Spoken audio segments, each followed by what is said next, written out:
অনূর্ধ্ব-19 Asia কাপের semifinal নিশ্চিত করে ফেলেছে বাংলাদেশের যুবারা। তবে সেমিফাইনালে বাংলাদেশ দল প্রতিপক্ষ হিসেবে কাকে চায়, ইন্ডিয়া নাকি পাকিস্তান, তার উপর নির্ভর করছে আসলে অনেক কিছু। ভারতের সাথে আরেকটা সেমিফাইনাল খেলার সম্ভাবনা আছে এবং সেমিফাইনাল যদি বাংলাদেশ উঠেই যায় সেক্ষেত্রে বাংলাদেশ কোন কোন জায়গায় পিছিয়ে আছে সে সব কিছুই জানার চেষ্টা করব এবং জানানোর চেষ্টা করব আপনাদেরকে। সেজন্য প্রথমেই আপনাদেরকে দেখাতে চাই বাংলাদেশের যে গ্রুপ, সেই গ্রুপের পয়েন্ট টেবিলটা। বাংলাদেশ গ্রুপ বিতে খেলছে এবং গ্রুপ বিতে দুইটা করে ম্যাচ খেলেছে বাংলাদেশ এবং শ্রীলঙ্কা, প্রত্যেকটা দলই, এবং বাংলাদেশ এবং শ্রীলঙ্কা দুইটার ম্যাচই জিতেছে।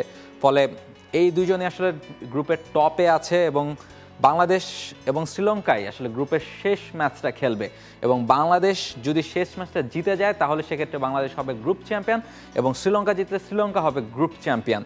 ফলে এই দুই দলের সেমিফাইনাল নিশ্চিত হয়ে গেছে। এখন লড়াইটা আসলে কে গ্রুপ চ্যাম্পিয়ন হবে এবং কে রানার্স আপ হবে তার উপরই নির্ভর করছে যে সেমিফাইনালে বাংলাদেশ দল প্রতিপক্ষ হিসেবে কাকে পাবে, ইন্ডিয়া নাকি পাকিস্তান। সেটা কেন সেইটা একবার আপনাদেরকে বলতে চাই। কারণ গ্রুপ এতে ভারত পাকিস্তানের বিপক্ষে প্রথম ম্যাচটা হেরে বসেছে এবং সেই জায়গা থেকে সংযুক্ত আরব আমিরাত এবং পাকিস্তান একটা করে ম্যাচ জিতেছে। ভারতের আরও দুইটা ম্যাচ আছে এবং তারা দুইটা ম্যাচ খেলবে সংযুক্ত আরব আমিরাতের বিপক্ষে এবং জাপানের বিপক্ষে। আমরা যদি ধরে নিই যে ভারত সেই দুইটা ম্যাচ জিতবে এবং পাকিস্তানও তাদের সে পরের দুইটা ম্যাচ সংযুক্ত আরব আমিরাত এবং জাপানের বিপক্ষে জিতবে, সেক্ষেত্রে পাকিস্তান এই গ্রুপের গ্রুপ চ্যাম্পিয়ন হচ্ছে এবং ইন্ডিয়া থাকবে রানার্স আপ হিসেবে। সেক্ষেত্রে বাংলাদেশ যদি আগের গ্রুপের গ্রুপ চ্যাম্পিয়ন হয় তাহলে বাংলাদেশের সেমিফাইনালের প্রতিপক্ষ হবে ভারত এবং বাংলাদেশ যদি গ্রুপের রানার্স আপ হয় সেক্ষেত্রে বাংলাদেশের প্রতিপক্ষ হবে গ্রুপ চ্যাম্পিয়ন, এ গ্রুপের গ্রুপ চ্যাম্পিয়ন পাকিস্তান। ফলে শ্রীলঙ্কার বিপক্ষে ম্যাচটা জিতলে বাংলাদেশ যেমন বি গ্রুপের চ্যাম্পিয়ন হয়ে সেমিফাইনাল খেলতে পারবে, তবে সেমিফাইনালে লড়তে হবে আরেকবার ইন্ডিয়ার সাথে। আবার ম্যাচটা হেরে গেলে সেমিফাইনালে বাংলাদেশকে লড়তে হবে পাকিস্তানের সাথে। তবে সেমিফাইনাল যেহেতু বাংলাদেশে এক প্রকার নিশ্চিত, যেই দলের সাথেই খেলা হোক সেটা নিয়ে খুব বেশি দুশ্চিন্তার কিছু হয়তো বা নেই। তবে যেই জায়গাটাতে দুশ্চিন্তা বাংলাদেশকে করতে হবে সেটা হচ্ছে বাংলাদেশের ব্যাটিং লাইন আপটা।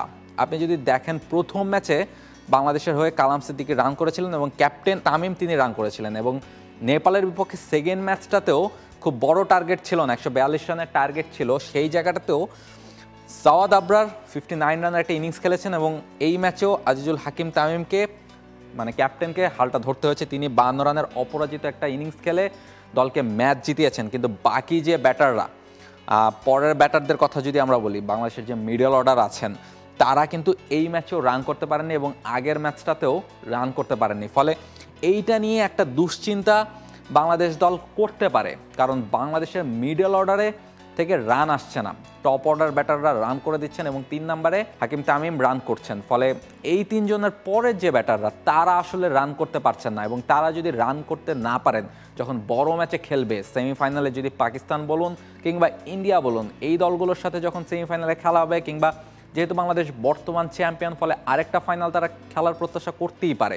ফলে সেই ফাইনালে যখন বাংলাদেশ দল খেলতে চাইবে সেক্ষেত্রে বাংলাদেশের এই ব্যাটিং লাইন আপটা আর একটু বেটার হওয়া খুব ইম্পর্টেন্ট। তবে ব্যাটিংয়ে দুর্বলতা থাকলেও বাংলাদেশের বোলাররা কিন্তু দুর্দান্ত বোলিং করে যাচ্ছেন। দুইটা ম্যাচই জয়ের পেছনে বোলারদের গুরুত্বপূর্ণ অবদান আছে। প্রথম ম্যাচটাও বাংলাদেশ আজিজুল হক তামিম রান করেছিলেন, তবে আফগানিস্তান কিন্তু সেটা চেস করার পথে ছিলেন, বোলাররা ম্যাচে ফিরেছেন এবং নেপালকে তো বোলাররাই মোটামুটি আটকে দিয়েছেন। ফলে বোলারদের কৃতিত্ব প্রথম দুইটা ম্যাচে দিতেই হবে।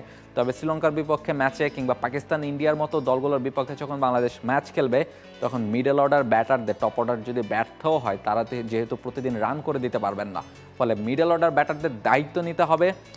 যদি সেটা করা যায় তাহলে আমরা আশা করতে পারি বর্তমান চ্যাম্পিয়নরা আরেকবার আন্ডার-19 এশিয়া কাপের ট্রফিটা নিয়ে দেশে ফিরবেন। For more updates, subscribe to our YouTube channel and click on the bell icon. Follow us on Facebook and Instagram. Download T-Sports app to enjoy exciting games and highlights. Visit tsports.com.